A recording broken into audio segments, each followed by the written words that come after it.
Bienvenidos y bienvenidas a un nuevo episodio de Conversaciones de Derecho Civil con Xavier O'Callaghan. Hoy vamos a tratar de un tema que toca directamente el corazón de la protección jurídica. ¿Quién cuida de nosotros cuando no pueden hacerlo nuestros padres? A raíz de una reforma histórica en 2021, la forma en que protegemos a los más vulnerables ha cambiado por completo. Para entender este nuevo escenario, saludamos al profesor O'Callaghan. Bienvenido, profesor. Gracias. Profesor, para situar a nuestros oyentes, ¿cómo empezamos? Bueno, empezamos porque hay que recordar que hubo una convención internacional para proteger los derechos de la persona con discapacidad. Ya no se habla de incapacitación, sino personas con discapacidad, celebrado en Nueva York el 13 de diciembre, Santa Lucía, del 2006.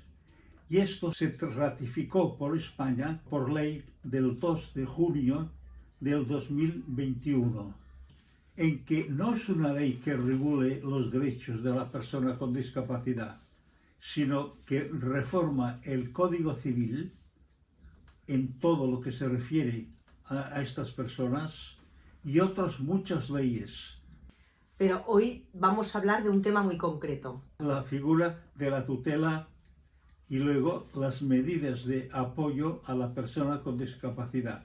Son dos cosas distintas, pero las dos reformadas por esta ley que he dicho antes. La tutela se refiere o regula el tema de los menores sin patria potestad. Pueden pensar, ¿cómo es posible sin patria potestad? No tienen padres.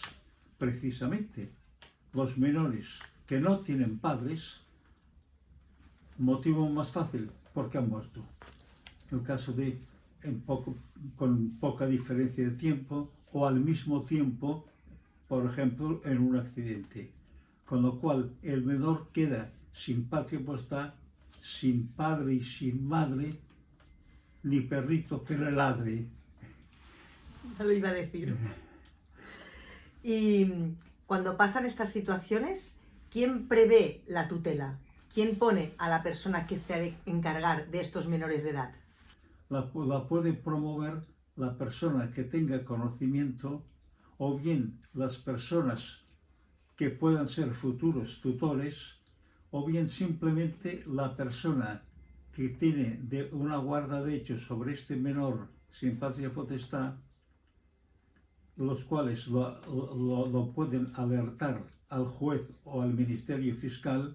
Incluso el juez, si se entera o tiene un conocimiento, puede actuar de oficio. Eso, ¿quién lo promueve? ¿Y a quién nombra? La autoridad judicial nombra tutor, en primer lugar, a la persona que haya designado el padre o la madre o los dos antes de desaparecer. O bien puede nombrar, a falta de lo anterior, cualquier ascendiente o descendiente que el juez lo considere conveniente. Y en último lugar, cualquier persona que sea o entienda al juez que es idónea. Incluso puede alterar el orden de los que he dicho. No es uno un defecto de otro. Lo puede alterar el juez. Porque cuando hablamos de la figura de la tutela quiere decir nombrar un tutor. Sí, sí. O sea, tutela es nombrar un tutor. Sí, sí. O sea, que quien lo promueve, y al final, ¿quién constituye la tutela? La constitución de una tutela es simplemente que el juez nombra un tutor. O sea, esto se debe hacer a través de un juez. Aunque sí. lo hayan nombrado los padres, Sí, sí. el juez es el que dirá a partir de ahora el tutor. Y la persona que puede designar al juez puede ser cualquier persona física o incluso jurídica. Jurídica tiene que ser una entidad que no tenga ánimo de lucro y que tenga entre sus funciones la protección de menores. ¿Y puede ser que unos padres hayan nombrado a un tutor y el juez estime que este tutor no es el idóneo y que ponga otro? Sí, sí. Puede pasar. Sí, sí. En todo caso es la autoridad judicial. La autoridad judicial es quien tiene la última palabra. Sí, sí, sí. Y los padres, esta figura de poner el tutor, ¿lo han de hacer como un testamento ante notario? La designación en testamento sin duda, ante notario también sin duda, pero yo me imagino que lo escribe en un papel y el juez ve el papel. Entonces, la ley no le obliga a nombrar tutor a la persona que designe. Puede nombrar a esta o un ascendiente o descendiente o persona Es cualquiera. como un testamento hológrafo. Sí, sí. Y otra pregunta, ¿puede ser que siendo los hijos menores de edad, puedes decir quiero que tutor sea el hijo mayor? Siempre que sea mayor de edad. En el momento que ya tiene 18 ya puede ser Sí, tutor. sí. Ya puede Sí, ser sí, tutor. sí. Porque conocerá más el hermano las necesidades de la familia Claro, que no. desde luego. ¿Y la responsabilidad del tutor cuál sería? Bueno, el tutor, en primer lugar y como importante, es el representante legal del menor, con lo cual su función es equivalente a la patria potestad. O sea, si hay dos padres tienen la patria potestad o muere uno de ellos, el que queda tiene la patria potestad y tiene una serie de deberes y una serie de derechos. El tutor ocupa el lugar de la patria potestad. Hay una diferencia. Así como la patria potestad está regulada y protegida en el Código Civil, el tutor está regulado y controlado permanentemente por el juez o el fiscal. ¿Y termina a los 18 años, cuando el niño ya es mayor de edad? La tutela, sí. Entonces la responsabilidad de los tutores es... El velar por el menor, educarlo, insertarlo en la sociedad. No solamente es gestionar el dinero, sino la educación, todo. Sí, bueno, y si hay un patrimonio del menor, tiene el derecho de administrar el patrimonio, y si hay algún acto de administración fuera de lo normal, simplemente excepcional, necesita autorización judicial. Y cualquier acto de disposición, o sea, venta, hipoteca, permuta, necesita la autorización judicial. Profesor, una pregunta. En este tratado internacional que hemos dicho de Nueva York, que luego se ratificó en España en el 2021, ¿se aprobó alguna otra figura aparte de la tutela? Se aprobaron lo que se llama unas medidas de apoyo, que esto sí que es nuevo en el Código Civil y otras leyes, claro. Unas medidas que se aplican al caso de la persona con discapacidad. ¿Y cuáles son? Primero, las voluntarias y luego la judicial. Las voluntarias, la primera de ellas, la autocuratela, significa que una persona, previendo que puede ser discapacitada, nombra el que él quiere que sea el curador. Ahora hablaremos del curador dentro de un momento. Y otra, una cosa que se prevé, yo creo que es un poco excepcional, pero se prevé el poder y mandato preventivo. Significa que puede la persona que tiene capacidad todavía nombrar un representante para cuando sea discapacitado, o bien el representante que tiene nombrado, ya de por sí cuando estaba bien, revocarlo. Todo eso preventivamente. Esas son las medidas, digamos, voluntarias que prevé el Código Civil. Y son nuevas, todo esto es nuevo, las medidas de apoyo. Y la más importante, la curatela. La curatela es algo inferior a la tutela y por tanto no es asimilable a la patria potestad. Significa la medida de apoyo de la persona con discapacidad, que variará según las necesidades de él, tanto personales como patrimoniales. Y lo nombra también el juez. Esta persona con discapacidad tampoco tiene padres, ¿se entiende? No, en lo que quizá no lo he dicho. Me refiero a persona con discapacidad mayor de edad, porque si fuera menor tendría tutela. Entonces, es una persona mayor de edad sin padres. No, aunque tenga padres. Pero mayor de edad no está bajo patria potestad. Ah, es una persona que le da soporte. Esta curatela es una persona que le da soporte. Es como el curador. El curador es la persona que complementa la personalidad personal y patrimonial de una persona con discapacidad. Cuando es menor, esto lo hacen los padres. Si no tiene padres, el tutor. Pero si es mayor de edad, no tiene nadie. No tiene patria potestad, aunque vivan. O sea, Entonces se tiene que nombrar un curador. ¿Y quién lo nombra? El juez. ¿Y a quién nombra? A una persona física o jurídica. Dentro de ellas, ¿a qué persona física debe nombrar? En primer lugar, a la persona que haya designado el propio discapacitado en cualquier momento. esto es lo que hemos visto antes de la O autocuratela. sea, en cualquier momento, incluso cuando está casi discapacitado. Si no hay el cónyuge, si no hay el ascendiente o descendiente, uno puede pensar ascendiente, el abuelo o los padres, O los padres.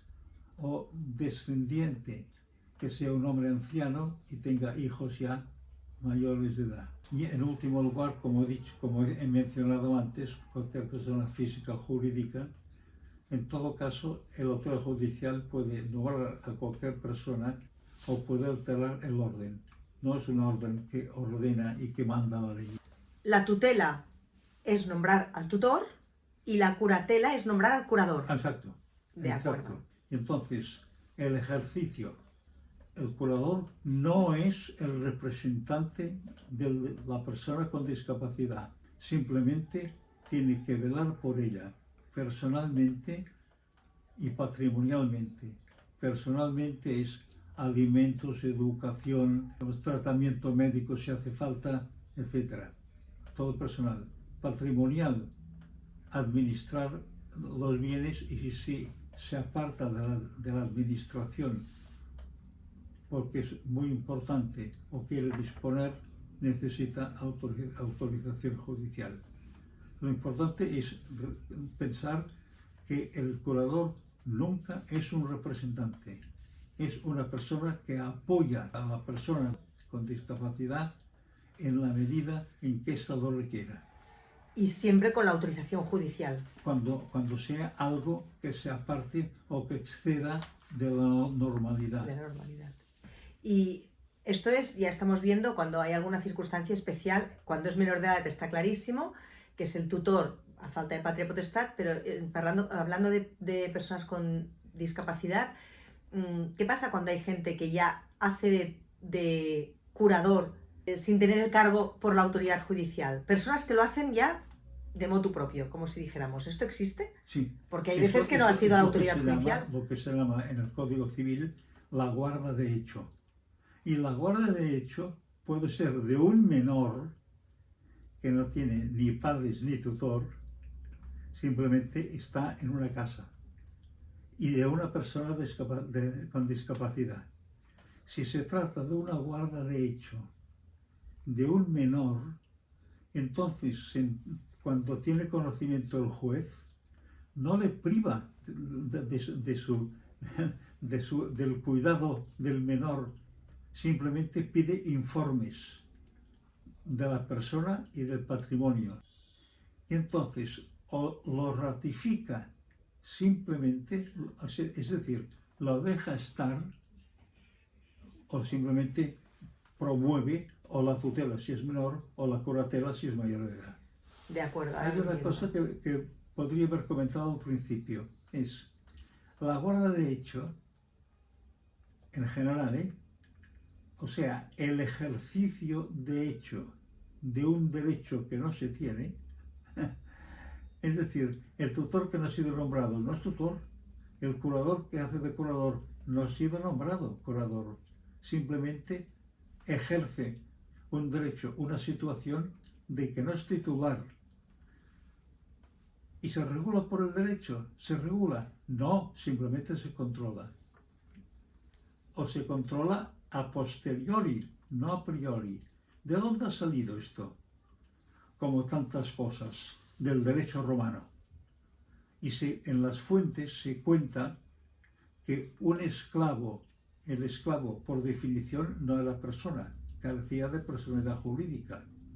Se fugó de Roma, fue a parar a otro sitio lejano, allí nunca dijo que era esclavo, se mantuvo como hombre libre, se informó, se educó, aprendió muchas cosas y llegó a pretor y puso muchas sentencias. Y cuando ya era un pretor conocido, volvió ya anciano a Roma. Y cuando se iba a morir, declaró que él era un hombre sin personalidad jurídica, que era un esclavo, y murió.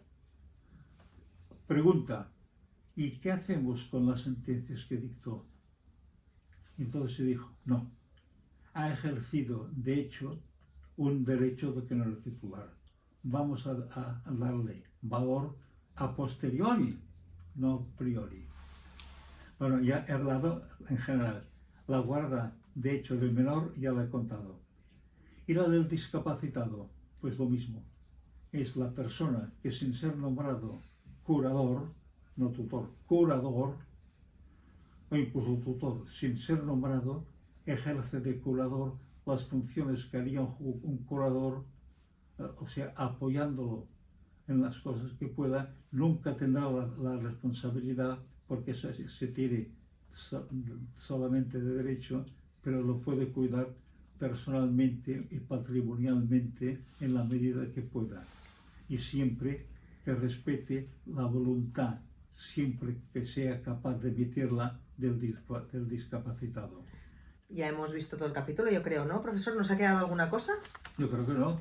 Muy bien, pues qué importante es esto último que hemos estado comentando, que se reconoce y se protege la labor silenciosa de quienes cuidan de los demás por puro afecto y compromiso. Y en este episodio hemos recorrido desde la tutela de los menores hasta la curatela de apoyo y la guarda de hecho también. Muchísimas gracias, profesor, por acompañarnos. De nada. Buenas tardes. Gracias por acompañarnos en este episodio del podcast con el profesor O'Callaghan. Os esperamos en el siguiente.